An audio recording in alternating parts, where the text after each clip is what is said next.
Quelles sont tes racines et tes fondations? Donc, je suis mésoise, mais par ma mère, la famille était d'ici, hein, entre Metz, Agde et Villeveyrac, donc vraiment une famille du terroir, on va dire. Du côté de mon père, c'est plus lointain, donc Estrada, hein, voilà, les origines elles sont espagnoles. Et c'est quelque chose qui m'a profondément marqué puisque l'Espagne n'était pas dans la maison. Mes grands-parents sont arrivés par ordre dispersé. Mes arrière-grands-parents sont arrivés pas au même moment d'Espagne, pas pour les mêmes raisons, hein. Du côté, le papa de mon père, c'était pour des raisons économiques, hein. Du côté de sa maman, c'était pour des raisons plus politiques, hein, liées aux événements, à la guerre civile en Espagne. Et donc, ils sont arrivés à Béziers, puis de Béziers, ils sont venus à Metz.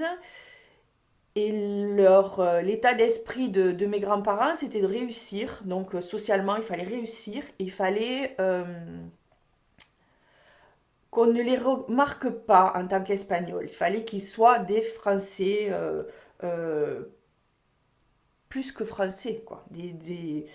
Euh, Au-delà du français, il fallait être le très très bon français. Donc ma grand-mère, je n'ai aucun souvenir de ma grand-mère parler espagnol. Ma grand-mère parlait espagnol et catalan parce elle venait de Barcelone, mais sans accent. Je n'ai pas l'accent que pouvaient avoir les grands-parents de copines, hein, qui avaient vécu la même chose, hein. Ma grand-mère avait interdit que mon père parle espagnol. On ne parlait pas espagnol à la maison. On n'allait pas en vacances en Espagne. J'allais chez des copines, on passait la porte, c'était l'Espagne, hein, il y avait des éventails et des taureaux posés, posés sur les étagères, hein. Alors là, ça, ou des nageuses sévillanes, ça chez moi, il n'y en a jamais eu. D'ailleurs, moi, j'ai pas appris espagnol, mes parents ne voulaient pas, hein. J'ai fait allemand, anglais, latin, voilà, mais pas l'espagnol, voilà, parce qu'on a coupé, pour des histoires familiales, on a coupé les liens avec tout ce qui se passait outre-Pyrénées.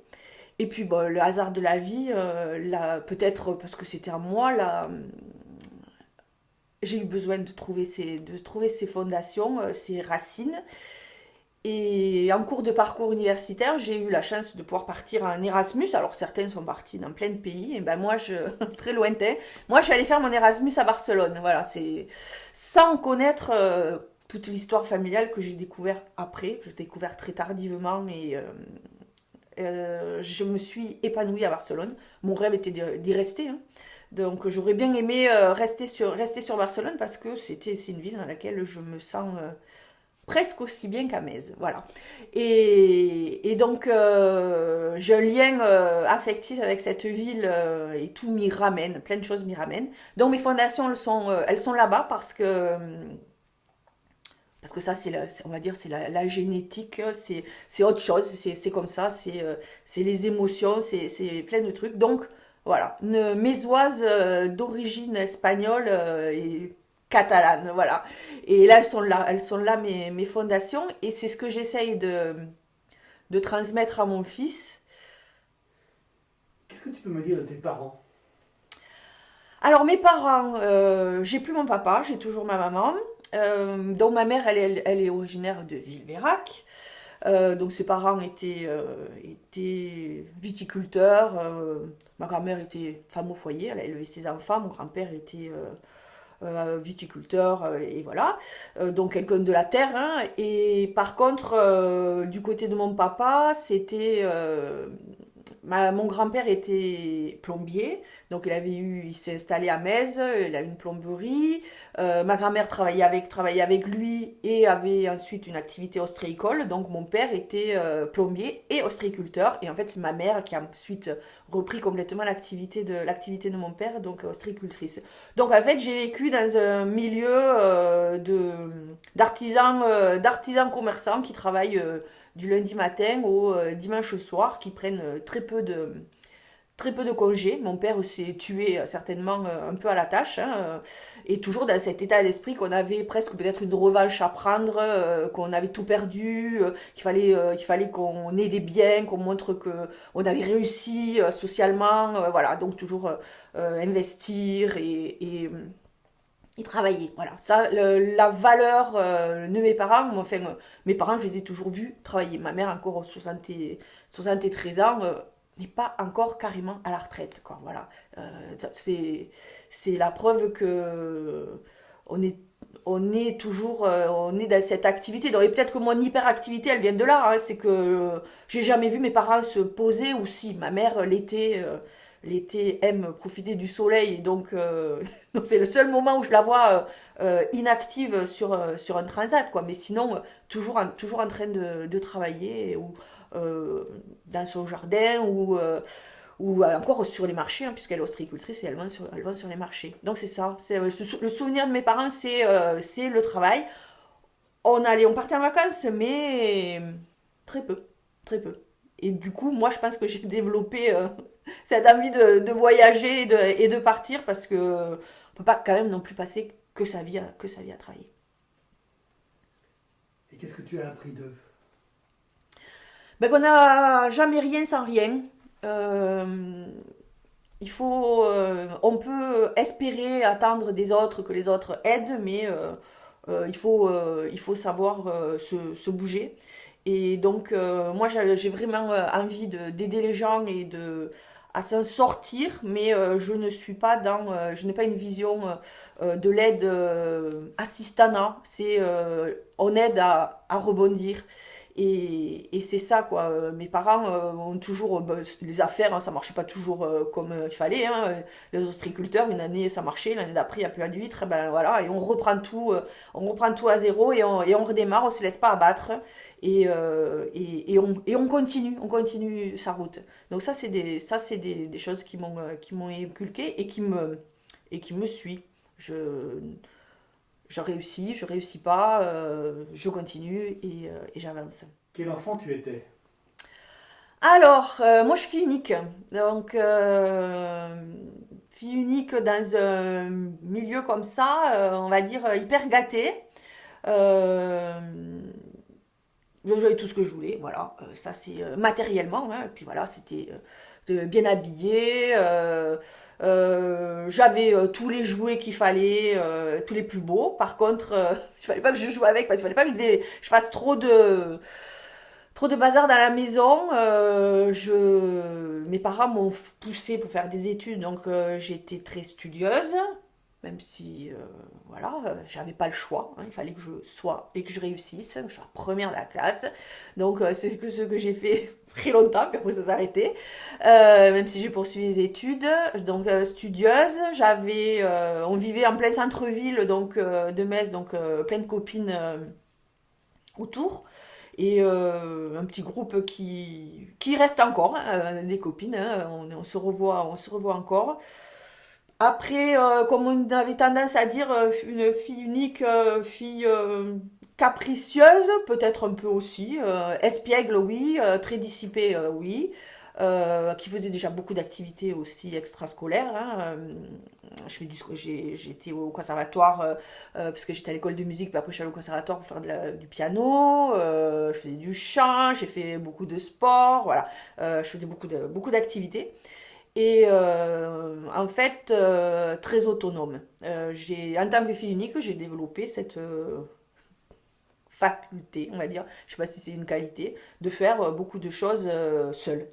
Et j'ai appris à faire plein de choses seule. Donc même si j'ai mes copines, je suis très autonome. J'ai pas besoin d'attendre qu'une copine soit libre pour aller à la piscine, ou pour aller à la plage, ou pour aller même manger au restaurant, ou aller voir au cinéma. Je suis seule, je le fais, ça me pose pas de soucis. Voyager aussi, je suis partie loin, seule. Euh, donc voilà, je m'ennuie pas, parce que je trouve du centre d'intérêt sur plein de choses. Et ça a toujours été petite, j'ai toujours fait ça. Et mon fils est fils unique, et c'est vrai que le pauvre, j'ai pas joué avec lui. Je me suis très rarement mis à côté de lui, ou par terre à jouer avec les Lego, ou les Caplas. J'ai pas fait. Et il a un peu reproduit les mêmes trucs que moi, hein. C'est de faire les choses seul. Pas sauvage, mais très autonome. Après, moi, j'avais peur de rien, hein. Donc, j'ai fait des choses petites et même jeunes. Maintenant, je me dis, ouais, quand même, tu t'es gonflé. Mais voilà, je faisais.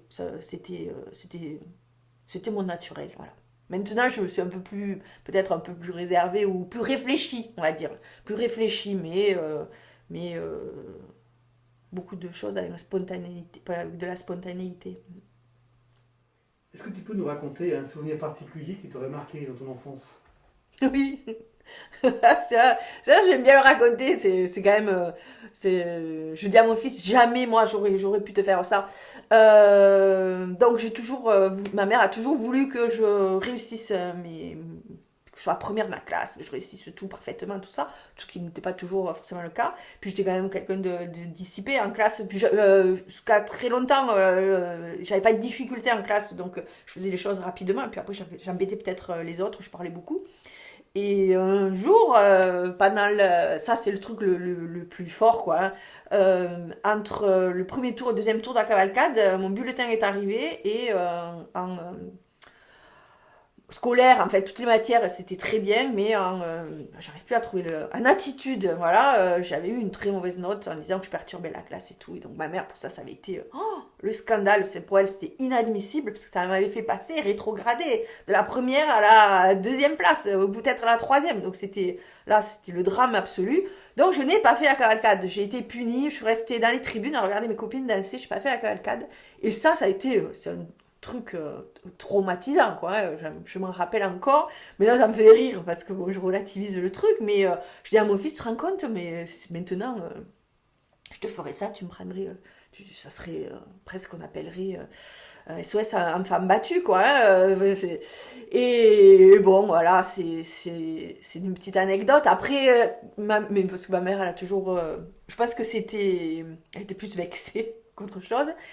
Par contre, elle était très intéressée par mes études et même très tardivement, alors quand on passait les oraux à la fac de droit, tous mes copains et les copines de la promo connaissaient ma mère parce que ma mère venait passer les oraux avec moi, voilà. Avec moi et avec nous. Je pense que je suis la seule étudiante de Montpellier, de la fac de droit qui a vécu ça. Mais de la première année de droit jusqu'à la deuxième maîtrise, ma mère est venue pour les oraux.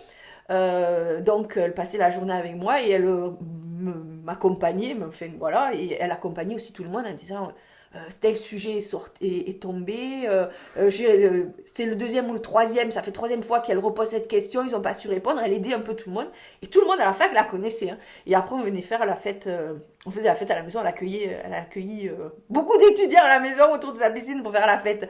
Donc, c'était aussi par envie de réussite, mais ça c'est deux anecdotes, une plus jeune, hein, parce que je vais avoir une dizaine d'années, hein, j'étais au primaire, hein, j'étais pas encore au collège, et puis après à la fac, là, ma mère qui me suivait pour les oraux, ça c'est pas mal, ouais. Et tout le monde me disait, mais comment t'acceptes? J'ai pas le choix, j'ai pas le choix, c'est comme ça, c'est la vie, elle est avec moi. Est-ce que tu as pensé que ta réussite fut aussi la sienne? Oh ben oui, ben, parce que mes parents, ils ont tout donné pour mes études. Voilà, pendant des années, c'était très facile. J'avais pas besoin voilà, j'avais pas besoin d'aide supplémentaire après précis. Donc, si j'avais besoin de cours de soutien, je les ai eus. Quand j'ai été étudiante, ben, la question ne s'est pas posée de l'appartement, hein, voilà, je suis pas allée, bon, j'avais pas droit au CTU, hein, mais on a loué la première année, puis après mes parents m'ont acheté un appartement, j'avais la voiture, j'avais le frigo qui était plein, j'ai pas eu besoin de faire de petits jobs parce que voilà, mes parents m'ont payé toutes mes études, même quand j'étais à Barcelone, la deuxième année, j'étais sortie du système Erasmus. Je me suis inscrite dans une fac pour faire un troisième cycle, mais c'était une fac privée, hein, parce qu'en Espagne, c'est un peu un système un peu à l'américaine, hein. Il y a les universités publiques et puis après, il y a des universités privées. Donc j'ai fait mon inscription qui était très chère, hein, voilà, mes parents l'ont payé, et j'ai pas eu besoin de faire du babysitting, j'ai pas eu besoin de travailler dans un supermarché, j'ai pas eu besoin de faire tout ça. Par contre, il fallait que je réussisse mes études et il fallait que j'aide dans les entreprises familiales. Voilà. Donc moi, je suis allée emballer des huîtres à Noël. Toutes les vacances de Noël, je les ai passées là. Les vendredis après-midi, c'était d'aller préparer le marché, puisque ma mère allait sur le marché pour le week-end. Et des fois, ça m'est arrivé assez souvent de conduire le camion, d'aller accompagner ma mère sur les marchés, de faire les marchés. En contrepartie, j'ai fait des études dans un contexte de façon très confortable, quoi. Voilà. Durant ta scolarité, quel élève tu étais? Bon élève. Bon élève parce qu'il le fallait, hein, parce que j'avais pas le choix d'être pas bon élève. Bon élève aussi parce que j'avais envie de faire plaisir très certainement à mes parents et envie de réussir, hein, parce que toujours, voilà, d'aller toujours un peu plus loin et un peu plus haut. Bon élève, dissipé après, mais qui faisait ses devoirs, voilà, ouais, bon élève, studieuse.